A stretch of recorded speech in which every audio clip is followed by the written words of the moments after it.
রগ কেটে হত্যা করেছে। আমরা জানি এই পায়ের রগ কেটে হত্যা কারা করে।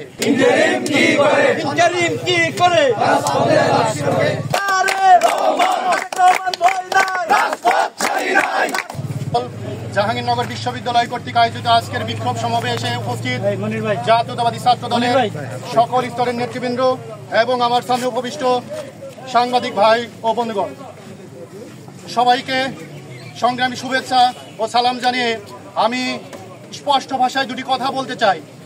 জাতীয়তাবাদী ছাত্র দল দীর্ঘ 17 বছর রাজপথে অন্যায়ের বিরুদ্ধে আপোষহীনভাবে রাজপথে আন্দোলন সংগ্রাম করেছে, রক্ত দিয়েছে, রাজপথে ছিল এবং আগামীতেও বাংলাদেশ জাতীয়তাবাদী ছাত্র দল সকল অন্যায়ের বিরুদ্ধে কথা বলবে।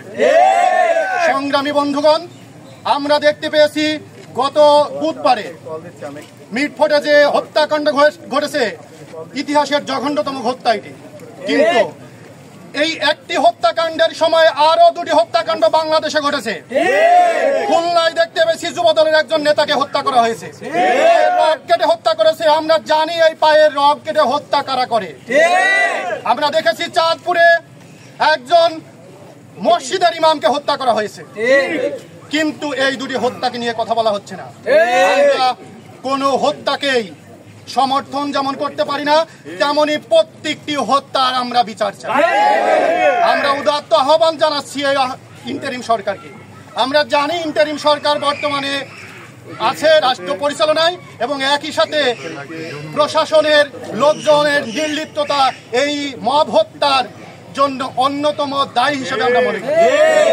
আমরা অবিলম্বে শুধুমাত্র মিটফোর্ট না, বাংলাদেশের এই হত্যার রাজনীতি, বাংলাদেশের এই মব হত্যার অপকালচার বন্ধ করতে হবে।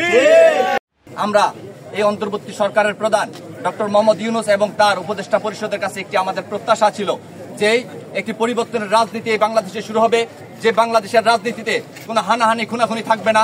আমরা চেয়েছিলাম একটি সাম্য এবং ন্যায় বিচারের রাষ্ট্র। অত্যন্ত দুঃখের বিষয়, গণ অভ্যুত্থান পরবর্তী সময়ে আমরা দেখেছি 1 বছর পূর্তি হলেও দিনকে দিন এই দেশের আইন শৃঙ্খলা পরিস্থিতি দিনকে দিন অবনতির দিকে যাচ্ছে। এই প্রশাসন, এই অন্তর্বর্তীকালীন প্রশাসন প্রথম দিক থেকে যদি এই সমস্ত হত্যাকাণ্ড এবং মব কালচারের সুষ্ঠু বিচার এবং হত্যাকাণ্ডের সাথে যারা জড়িত তাদের দোষীদের গ্রেপ্তার এবং বিচার বিষয়টি নিশ্চিত করত, তাহলে বারবার এই দেশে এই সমস্ত মব কালচারের মাধ্যমে নৃশংসভাবে মানুষ খুন করার সাহস সন্ত্রাসীরা পেত না।